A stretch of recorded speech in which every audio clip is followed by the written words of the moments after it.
welcome everybody. For those of you who don't know me, my name is Yuko Handa and I'm the Executive Director of the Japan Society of Boston. I know this is a busy time of the year for everybody in Japan as well as everybody here in the United States. So the fact that you chose to join us on Zoom means a lot to us. Thank you very much. I know I will not disappoint you. Today we have Arigato Travel and Lauren is waving. Hi, Lauren. She is live from Tokyo. So I promise you your time on Zoom will not be wasted. Emily, please introduce our friends at Arigato Travel. Okay, thank you so much to Lauren and her team for joining us today to celebrate the end of the year and learn about New Year's holidays in Japan. Today we have Lauren Shannon leading this workshop for us. Lauren is the general manager of and partner in Arigato Travel, Japan's #1 culinary and cultural tourism company. She has degrees in education and art and a background in multicultural business. She is a longtime resident of Japan and a lover of food, wine, travel, design, and life. And Lauren is joined by Jessica Irania, the marketing, PR, and sales manager for Arigato Travel. Jessica was born in Paris but loves Japan. She was working for a gaming company for over 6 years before she quit everything to live her dream and live in Tokyo. Jessica has a passion for Japanese culture, language, music, and food. So thank you both, and thank you to your colleagues for being here. We're all so excited to celebrate the end of the year with you, learn a little bit more about Japanese holiday traditions. So without further ado, I will pass the microphone over to Lauren. Thank you, everyone. Thank you for the Japan Society for welcoming us. This is our first collaboration together, and we hope there will be many. So please feel free to give us feedback after we get started. I'm going to introduce myself in a minute, but I just want to mention I have 2 other colleagues active in the chat today, Sarah and Jason, and they'll help me answering questions so I don't miss any of your questions that might come up in the chat. And they'll also just share some information as we go along. So I'm going to go ahead and share my screen. Welcome. This is one of our virtual tour programs, and we're so happy to share it with your team. And this is my little reminder that I'm going to start actually talking about Christmas for a little bit before we go into Japanese New Year. So here's my little costume change. And I'm going to go ahead and share our program with you today. And again, I'm so happy to be here with everyone. So we are Arigato Travel, and we're celebrating on this program the holiday season in Japan. And we're really happy to share this with you. Just a quick reminder, close other tabs, windows, and apps for smoother video watching and presentation watching. And then if you want to reduce it, you can use view speaker if you want the main window to come up. And just a little bit about me. So my name is Lauren. I've lived in Japan for over 25 years. And I loved your slogan about being a cultural bridge, because actually that's my passion in Japan. I love being a bridge between international travelers and local Japanese people. As Emily mentioned, I'm a huge foodie. I love all kinds of cultural food connections. And I really do enjoy the holiday season. And in Japan, it's so great because I think New Year's is so special and very different than the US. So I get 2 big holidays. My family celebrates Christmas here in Japan and around the world. And then also, of course, we have the amazing Nenmatsu season in Japan. I started out in hospitality, restaurants, all kinds of hospitality businesses in Japan. And then I moved over to tourism about 12 years ago now.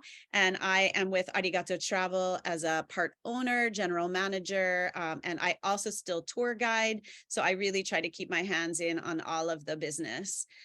This is me and my mom at my favorite Christmas tree in Vienna. And this actually is my very first gingerbread house that I made myself. It was very exciting. So I really love this holiday. I've hosted more than 1,000 guests to Japan over the years, and our company has hosted more than 33,000 guests. We have over 40 food tours in all of these wonderful destinations, Tokyo, Kyoto, Hiroshima, Osaka, and at the base of Mount Fuji. And then we also have 7 online experiences that we started during chat.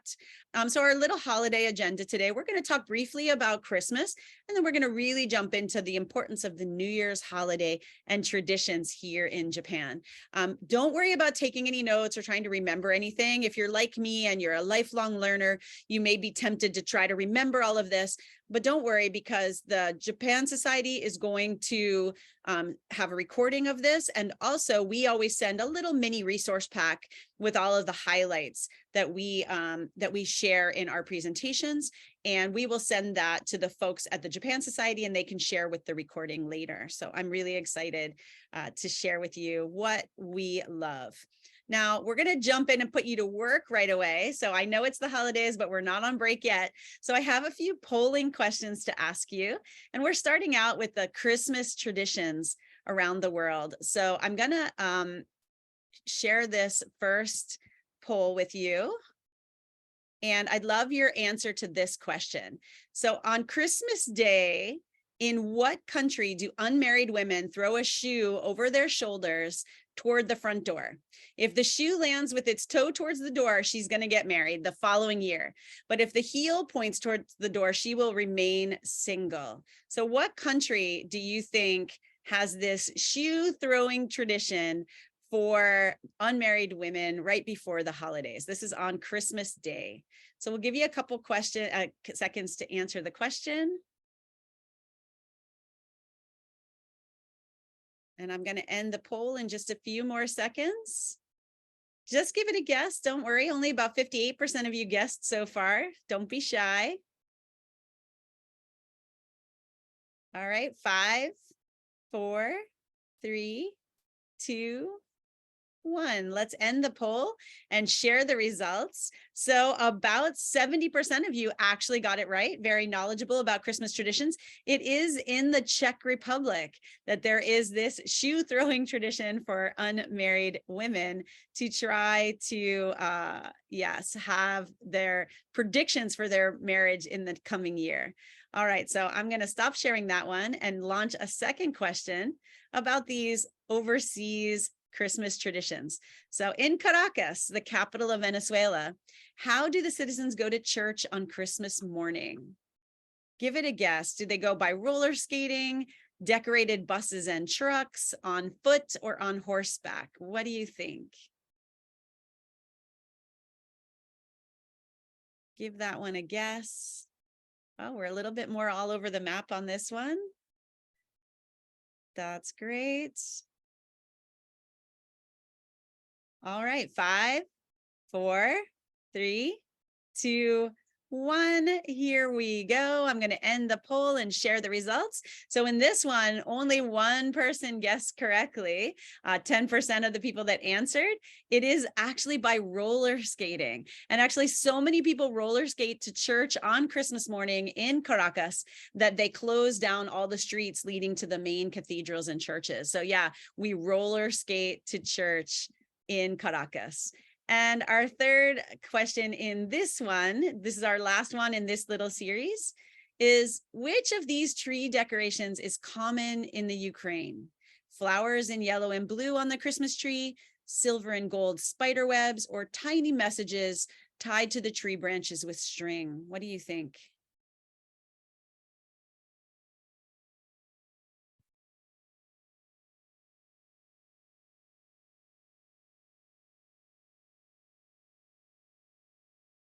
All right, 5, 4, 3, 2, 1. Let's share the results. All right, so about 36% of you got this one right. It is silver and gold spider webs. And I'll talk a little bit more about that in just a second. I'm going to go ahead and close our poll.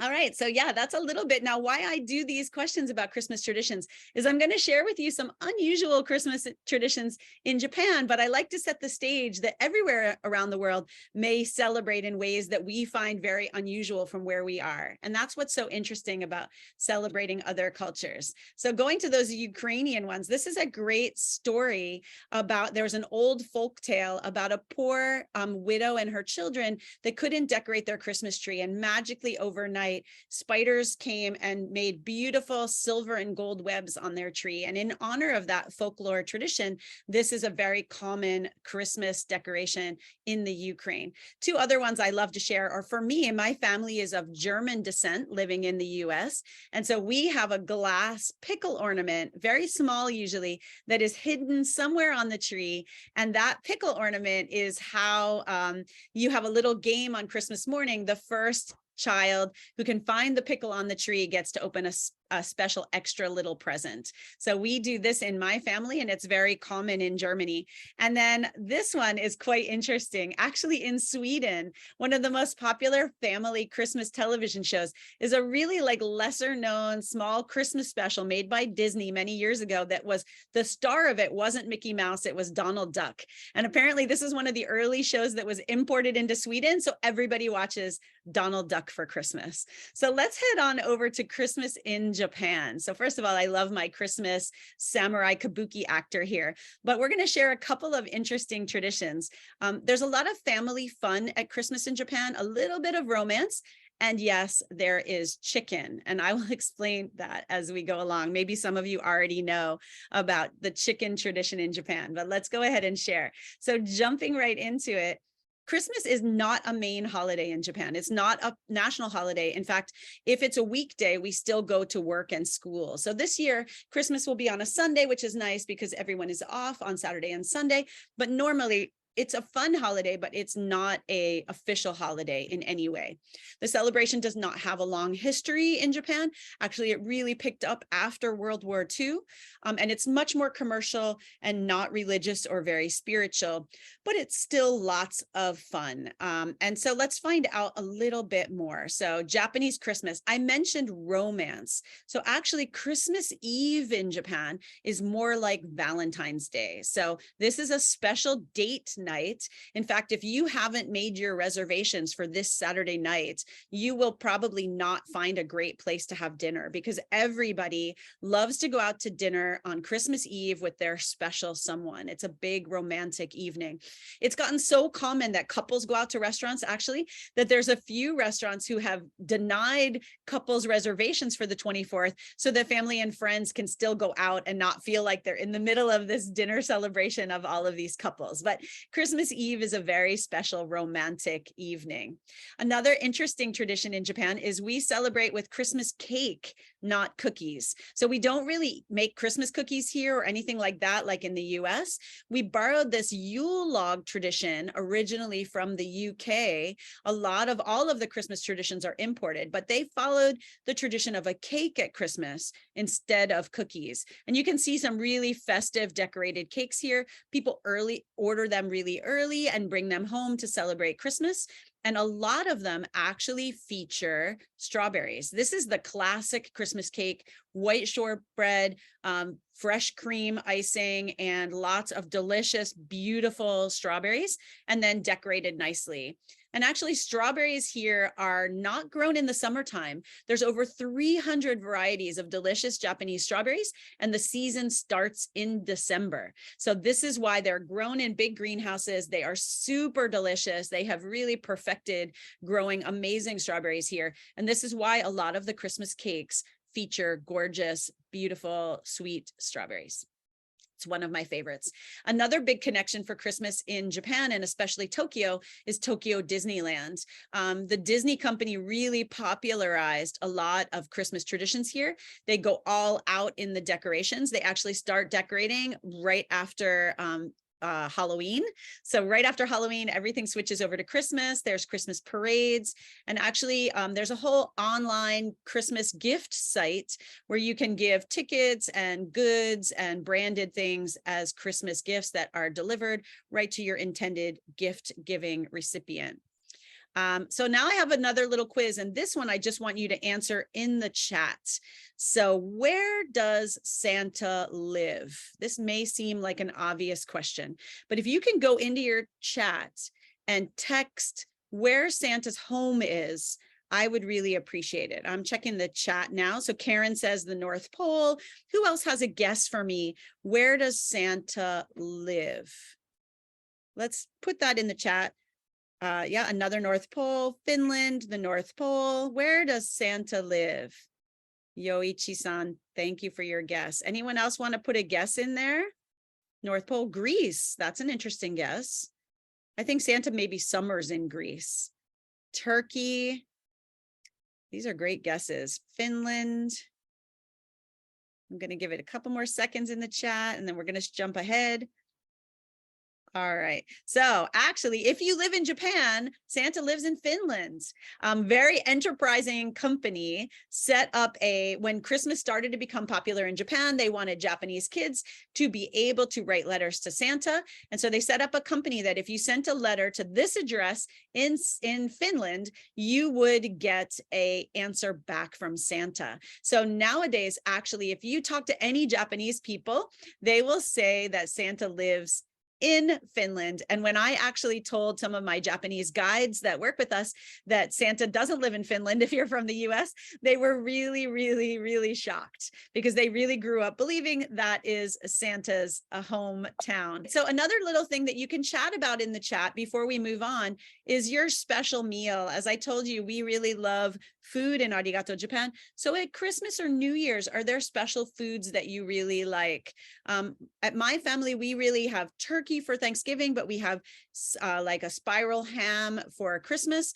That's getting more common. Actually, you can get spiral ham now in Japan, but I really love that special tradition. So maybe you can go ahead and share in the chat what you love to eat at Christmas time or New Year's. We're going to talk more about New Year's food soon, but maybe you can give that a little talk while we go on to Christmas food in Japan. And yes, you may be surprised to find out that the most common Christmas dish in Japan is Kentucky Fried Chicken. And you may think, what the heck with that? Maybe you already know that we have this in Japan because it's gotten quite common to know this on the internet, but I doubt that you really maybe know the story. So yeah, we enjoy KFC. Actually, I don't, but a lot of Japanese people have KFC in Japan. And so here's how the story goes. In the early 70s, an expat woman was living here with the embassy, and she wanted to do something special for her daughter's kindergarten class at Christmas. They were sharing American traditions at Christmas. And of course, she didn't have a big oven, which is not very common in Japan to have a big oven. So she couldn't roast a turkey, couldn't find turkey here in the 70s.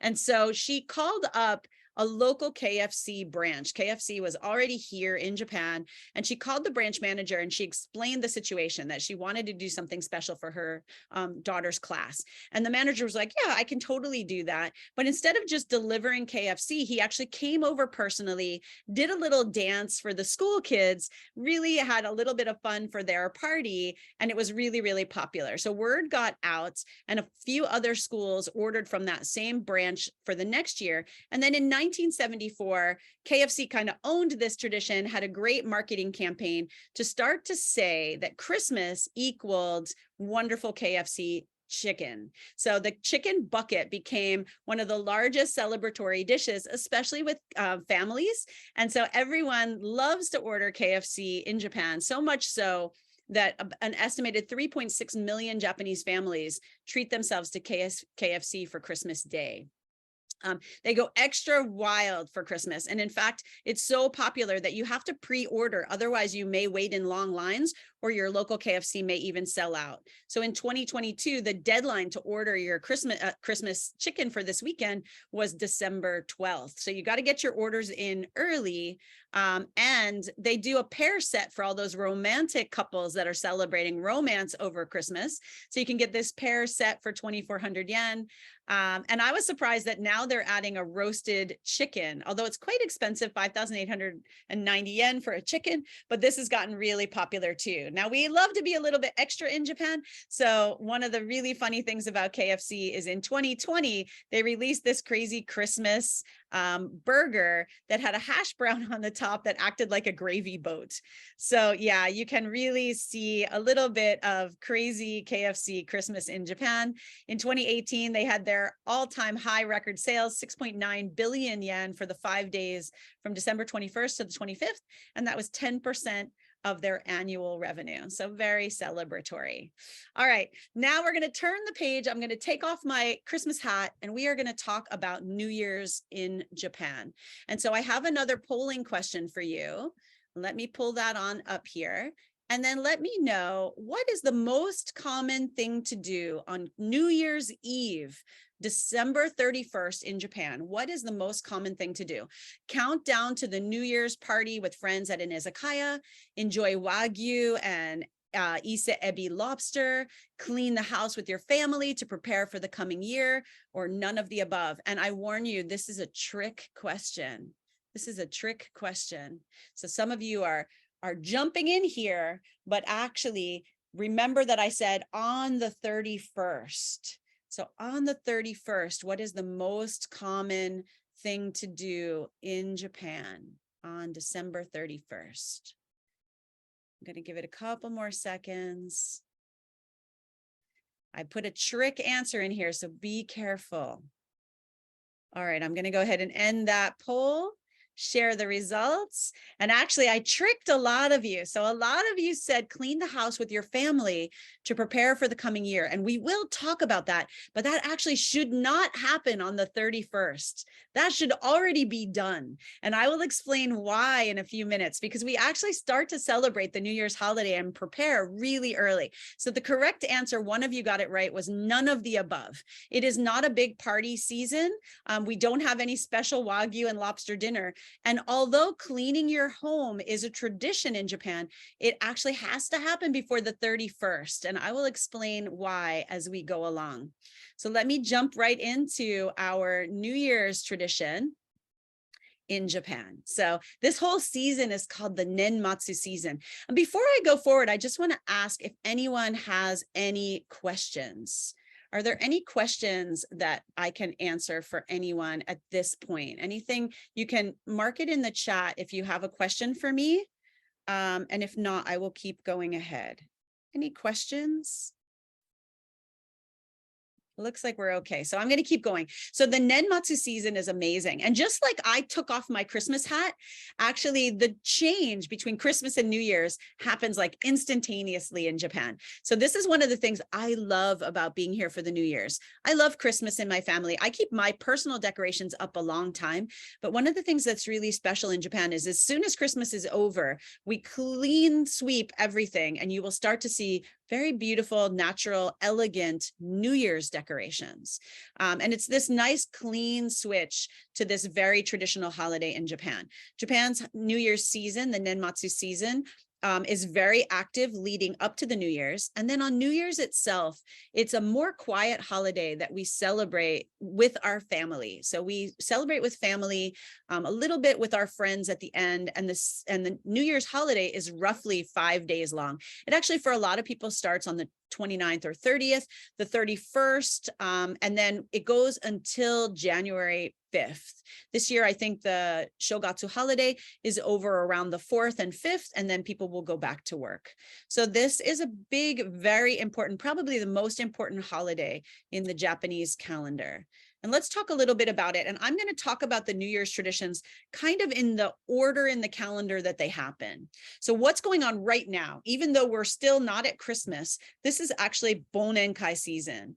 And Bonenkai is actually your end of year work party with all of your colleagues from work. So you will, right now, it's very hard to get a lot of restaurant reservations at popular izakaya or casual eating and drinking places, because this is a more casual party and they're all booked up for the Bonenkai season. So big groups of coworkers will go and celebrate together. And Bonenkai is kind of like forget the old year. So we're going to put all of the struggles of 2022 behind us, end with a little celebration, and get ready to start the new year. So Bonenkai season is really popular. We celebrate with all of our coworkers.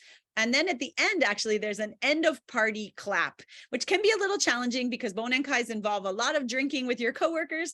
But at the end, you are supposed to do the Sambon Jime, which is literally a 3 clap ending. On the count of 3, whoever's leading, everyone will clap exactly 3 times in unison. And then cheers will erupt as the official Bonenkai comes to a close. But then, as many of you might know, in Japan, we often go out for a second party or a third party or even a fourth party, Nijikai, Sanjikai, Yojikai.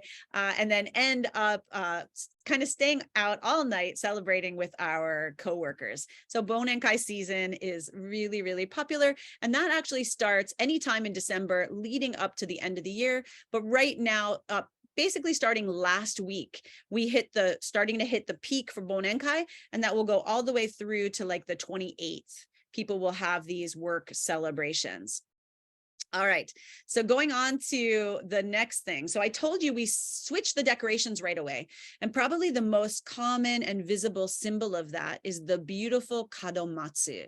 And this is the traditional bamboo and pine decoration. Some are very elaborate, some are very, very simple. If I go back to the beginning slide, you can see how simple these ones are at this gate to a shrine, but they can be quite elaborate as well. And they involve a lot of the same decorations. So first of all, matsu means pine in Japanese, as many of you know. So the pine tree is from ancient times, has a very special meaning to Japanese people. They believe the tree is a place where the spirits, the kami-sama, the deities in the Shinto religion reside. And also pine is especially like hinoki. Maybe many of you know about Japanese cedar pines.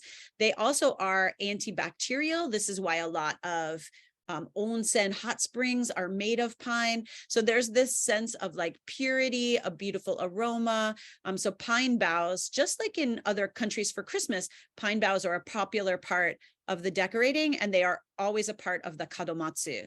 The next most important thing is the bamboo. And this is probably one of the prettiest parts of the decoration. And so the bamboo is considered to be wishing away life's troubles and being kind of like on a straight and narrow path, because the kadomatsu stretches straight up to the sky. And bamboo is also a beautiful natural decoration that we use for a lot of the New Year's decorations in Japan. And then finally, the last thing is many kadomatsu will have plum flowers or flowering kale. You can see these flowering cabbages, these flowering kale at the bottom of my picture here. The plum flowers and kale are used as adornments on the kadomatsu.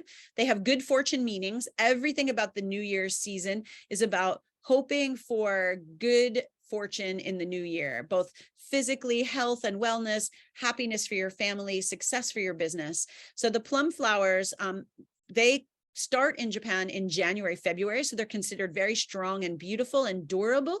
And so that means that's a really good auspicious sign for the new year. And the flowering kale has many layers of its leaves. And that's also to add to good fortune.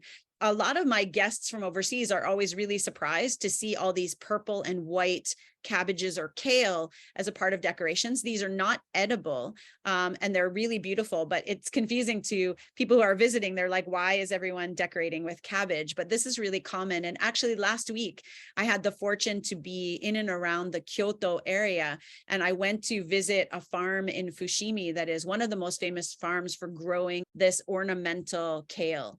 And this was their busiest time of year. So we got to see them out in the fields. We saw all the beautiful kale, and we saw them preparing to ship them all over Japan. So this is a really common, beautiful decoration. And these will start to be put out right away from December 26th, after we clear away all the Christmas decorations. In fact, there are some rules for the kadomatsu. So you can put it out as soon as like the day after Christmas. However, you should not put it out on the 29th or the 31st. The 29th is believed to be an unlucky day in the calendar. And the 31st is called Ichiai Kazari, which is like a one-night decoration. And this is really impolite because the kadomatsu is meant to welcome in the kami-sama or the gods for the new year. And it shows that you rushed through the process and you did it at the last minute if you put it up on the 31st. So you definitely want to get your kadomatsu up before that, and don't do it on the 29th, and definitely have it up before the 31st. Those are the only real rules for your kadomatsu. The time to take them down is a little bit different depending on where you live, but it's considered rude to take them down before the 7th, because the Toshigami-sama, the god, the kami-sama that are visiting us at this time of year, they are believed to stay around your home and residence and your family until about January 7th. So it's a little disrespectful to take out this welcoming decoration before the kami-sama leave to go back to the spiritual world. All right. So another very common decoration, the shime nawa, or the shime zakari. Now, these are beautiful. They're based on this gorgeous twisted rice stalk rope that is handmade. And this one I'm showing you here is actually from Izumo Taisha in Shimane, one of the most famous spiritual spots in the Shinto religion. So this one is huge. They can be very skinny ropes or quite even more than a meter across. And these are at temples and shrines all year long, but a lot of them are made and rehung at the New Year's season. But in our homes, we use a small version of that. So this is the shime zakari, and this is this same twisted rope with lots of other good luck adornments, including those, like you saw, I'll show you a picture on the next slide, but sometimes there's like a white folded origami paper, like a lightning bolt. And also you can see that they include the daida oranges, which are good luck, the matsu or pine that we talked about before. The colors for the New Year season are red and white. Those are the good luck auspicious colors. You can see the plum blossoms up here that we talked about. So you can see lots of good luck symbols. And it's really fun to pick your shime zakari. And there's so many different styles that you can choose from. And these are hung in the entrance of your home for good luck, auspicious good luck, and also to welcome those kami-sama to come and bless your home and your family. So you can see all kinds of different styles. And this is that white lightning shaped paper I told you about. In the Shinto faith, the belief is where lightning strikes, the ground is very fertile. So you'll often see on the big shime nawa that they have these lightning strike papers coming down. And that's considered good luck as well. So the next thing we're going to talk about is also in the preparation. All of this is leading up to the new year. So this next one is a tradition that kind of predates osoji, or the end of year cleaning, that a lot of you guessed. And I'm going to use the example of this beautiful castle cleaning. So at this time of year, shrines and temples and castles, they still do this susui harai cleaning. So this cleaning is to clean away the soot. And this was where they think the original osoji tradition came from. Cleaning away the soot in the hearth fire is better for safety, and it's also for purity. So actually, I love showing these images because these gentlemen here have long brushes and they're cleaning away the soot at Matsumoto Castle. So they use these super long bamboo brooms. And they're cleaning the whole castle area. Then they're hanging up the rope that we talked about with the lightning bolt origami, and then putting out their kadomatsu. And so you can see the end is all these beautiful New Year's decorations. And this is where we go on to the next most important preparation tradition in Japan, which is osoji. So osoji, soji means cleaning. Osoji is literally like this honorable cleaning time.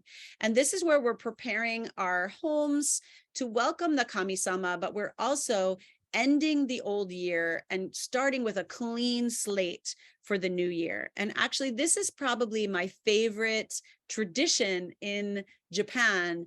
And I think it's just such a nice way to wrap up the old year and get ready for the new year. So osoji, everyone in the family gets together, but even right now, this coming week after Christmas, so from Monday the 26th until the end of next week, even in the offices, everyone will kind of do a deep cleaning together. So there's a big osoji, get rid of all the old paperwork, dust and clean everything, and do a really good job. So you're really like cleaning out all of the dirt and mess from the year before.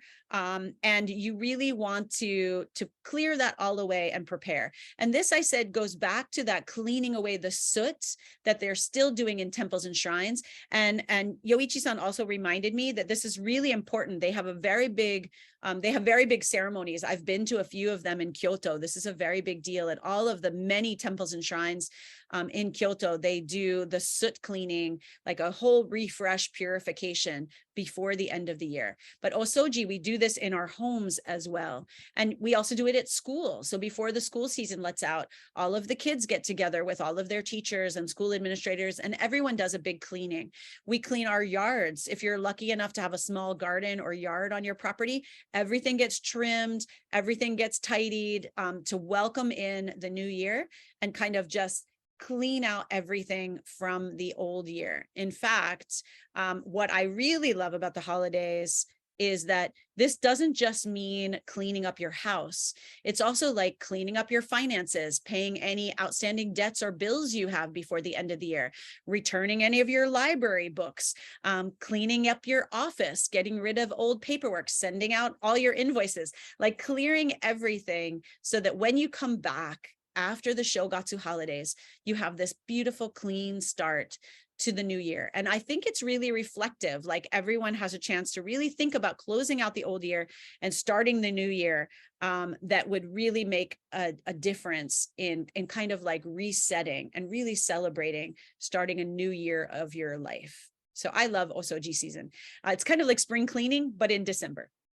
So now we're going to move on to Nengajo. And I'm putting this here. Nengajo gets sent on the 1st of January, but we start preparing in December. So Nengajo are traditional New Year's postcards. And so we often show the lunar calendar animals on Nengajo, which is kind of interesting. Actually, the year of the rabbit will be beginning, but in the rest of Asia, of course, they follow the lunar New Year's calendar. But in Japan, we still start the new year of the new animal on January 1st. So it's kind of like a mix of the Gregorian calendar and the lunar animals. And so actually we get to say it's the year of the rabbit before the rest of our neighbors here in Asia. So Nengajo come in many forms. And one of the things I really love on television here is on one of the news programs, they actually show this animal crossing over. So in the year of the rat, actually, or the rodents, the year before it was the wild boar. So on the TV show, they have these baby animals for the crossover. I don't know how they'll do it this year because we are currently in the year of the tiger, maybe you know, but we will be going into the year of the rabbit. So I don't know if they'll have a baby tiger and a baby rabbit on TV. That might be a little bit dangerous, but here we have the rabbits we're getting ready for our Nengajo. So Nengajo come in all shapes and sizes. People also, you know, in the US, we send Christmas cards, maybe with a family photo. You can also do that with Nengajo, but usually there's all kinds of cute, beautiful designs, sometimes traditional, like this bottom corner with Mount Fuji, sometimes with famous characters like Snoopy up there. And you can see these all here. Yes, that was a capybara actually, which I thought was cute, even though it wasn't the year of the capybara. Someone's asking a question. So you can see all these cute little designs. A lot of people make them on their own. So they'll use rubber stamps, paint, and they'll write their messages, and they get those all prepared in advance. Every Nengajo has some celebratory pictures, celebration words, a message, and the dates. And you have to prepare those all really early. And actually, one of the fun things is you can buy the back side of it already prepped, and then you're just writing on the date, the address for your guests, already stamped from the post office.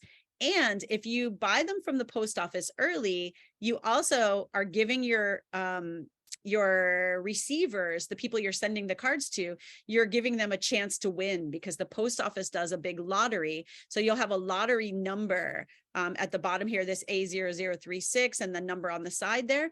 This is the number for winning prizes for Nengajo. Somebody said they won a prize last year, but they forgot to get there. Oh, that's my Jess, forgot to pick up their prize. So if you get the postal ones, you can actually win a prize. And we send Nengajo for work, family, friends. We prepare in advance. A lot of people take a lot of time to make beautiful Nengajo. It's kind of like the Christmas card tradition. And over 2.3 billion Nengajo are sent on average every year. So the nice thing is, if you get your Nengajo to the post office on time, this year they told me at my post office it was the 22nd. If you make sure you have it in on, actually it was the 25th, on 26th, the day after Christmas. If you get them in on time, they will be delivered on the 1st of January, which is really great. If you get them into the post office after that time, they will deliver them during the Shogatsu holidays between usually the 1st and the 3rd. But if you really want to show that you took all the time and energy to prepare to wish your friends and family a good new year, then you will get them in early so that they will be delivered on the 1st. And that takes me to my next point, which I believe the Japanese post office is probably one of the best in the world, and especially on New Year's, because everyone else is off on New Year's Day, but all the postal workers go in on New Year's Day so that they can deliver all of those nengajo all around Japan. And actually they make it quite a festive thing. So they go in really early on the morning that day. They played at one of the local post offices a few years ago. So all of the managers came out and the news media, they played this hilarious Indiana Jones music for the scooter delivery people who had to go out and work when everyone else was off on New Year's Day. So I really think that shows how fantastic the post office is, making sure that all happens for all of the families and friends across on New Year's Day. So next, we're going to talk quickly about otoshidama. So we don't give a lot of presents. You get small presents at Christmas, especially kids, but at New Year's, we don't give presents, but we give the children of the family otoshidama. And this is a good luck envelope filled with money.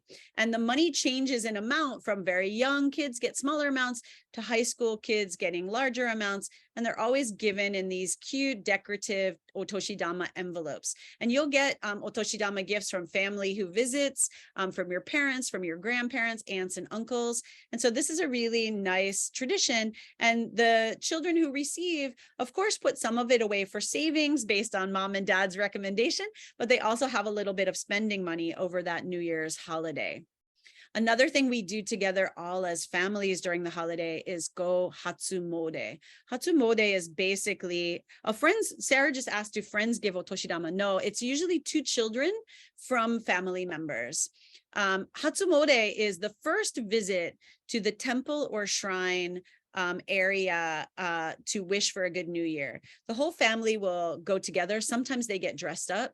I have a few very special temples and shrines in my area. And actually, I rent my home here in Japan from a temple, which is right nearby. And we actually celebrate on the 31st.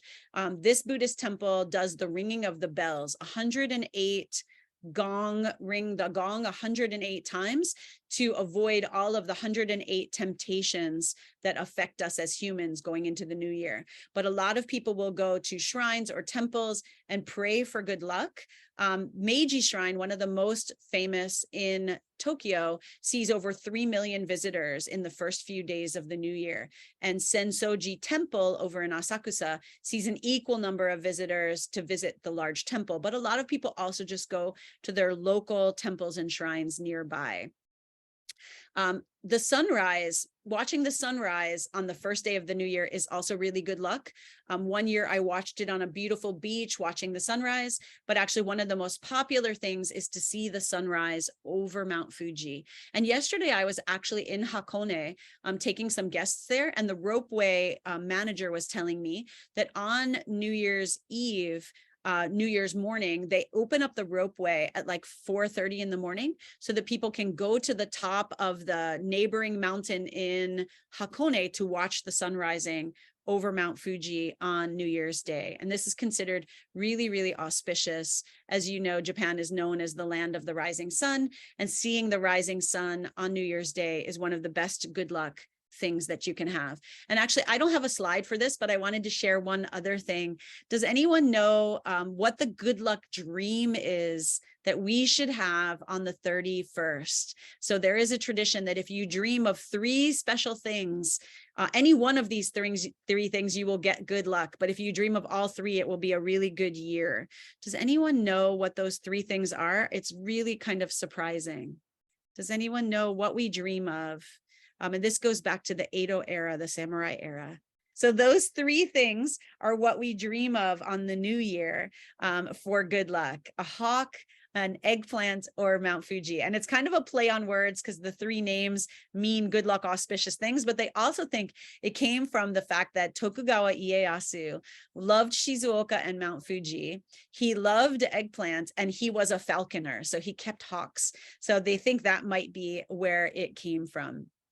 All right. So now, of course, I can't talk about any holidays without talking about food. So let's talk about Japanese New Year's food. Toshikoshi soba. We eat long soba at the New Year's night on the 31st. This is called year crossing soba. And so eating these long noodles is supposed to help us have a long life. So on the 31st, we start celebrating with Toshikoshi soba. The second thing is otoso sake. So this is a special herbed sake. It's prepared in advance with an herb packet.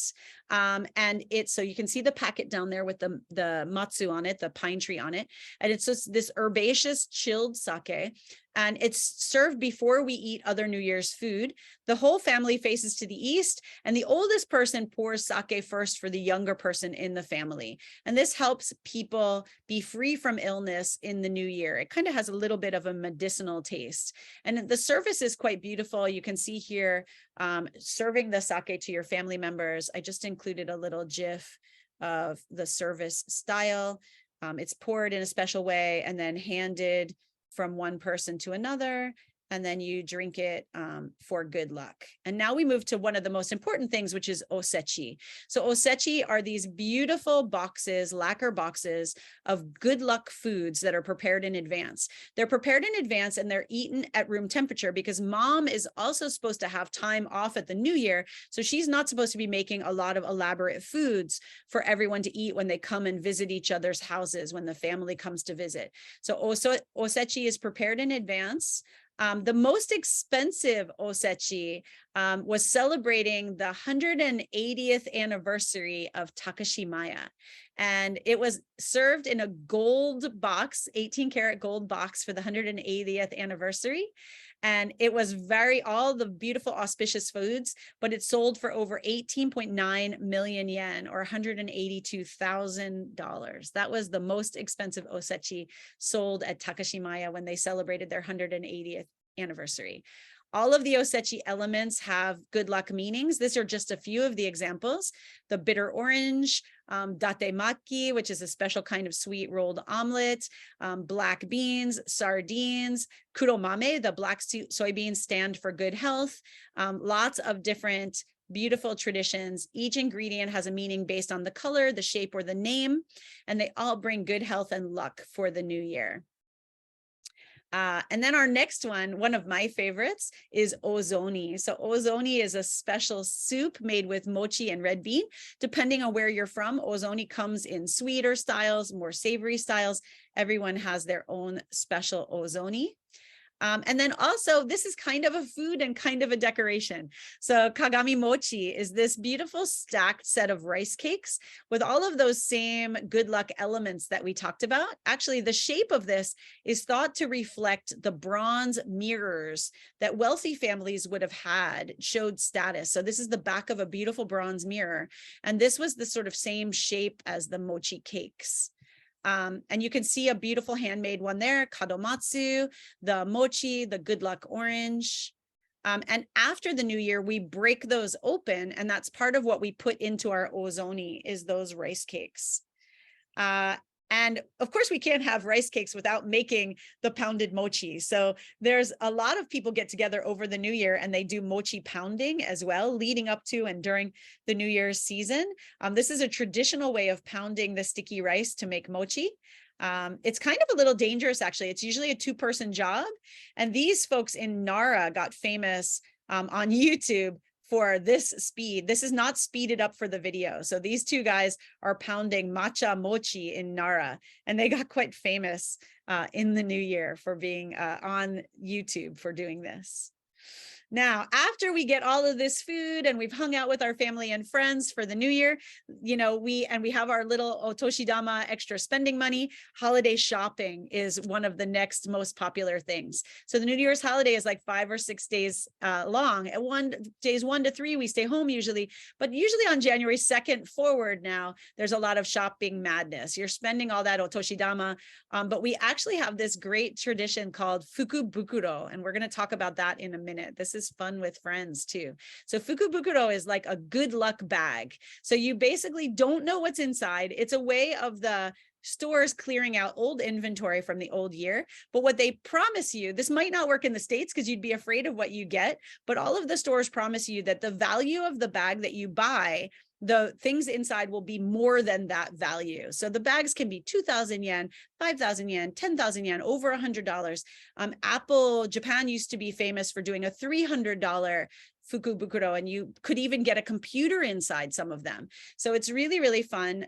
Big brands like Starbucks got involved. They do a fukubukuro, and these will get set up on after New Year's, and you can go line up for your favorite brands. Sometimes the lines are very, very long, and this actually has made it overseas as well. A lot of you know, there's lots of Japanese shops and shoppers in Hawaii. So this was actually from one of my visits to Hawaii. I saw Michael Kors get into the action and was doing this in their shop, and you can see the price was $312, but they were estimating the value would be over $600. But you don't know what's inside until you buy it.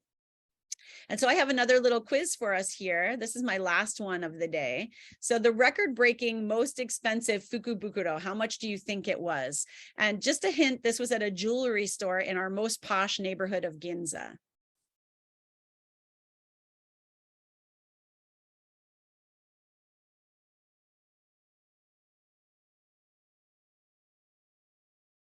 All right, lots of good guesses. Yeah, I'm going to close this one and share our answer. So yes, 55% of you got that one right. It was over 200 million yen. So let me go ahead and close that, and I'll show you. Yeah, it was over 200 million yen, and they never released what was in it. They kept it private for the winner.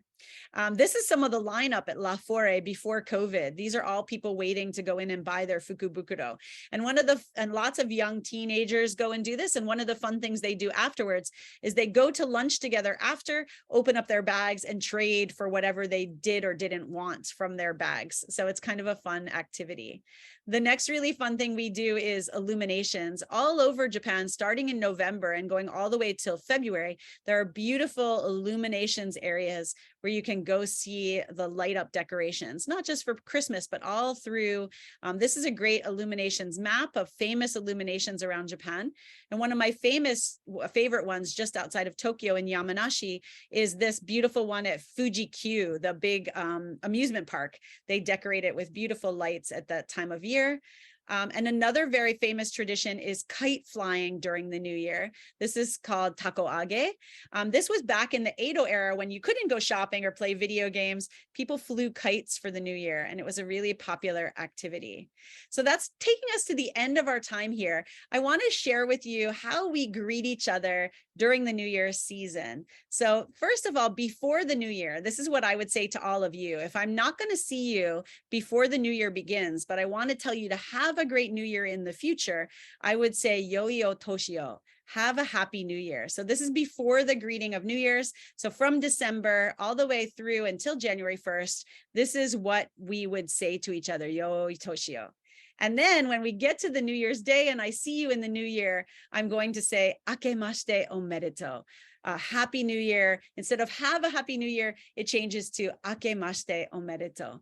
Thank you and best wishes from all of us at Arigato Travel for the Christmas and New Year season.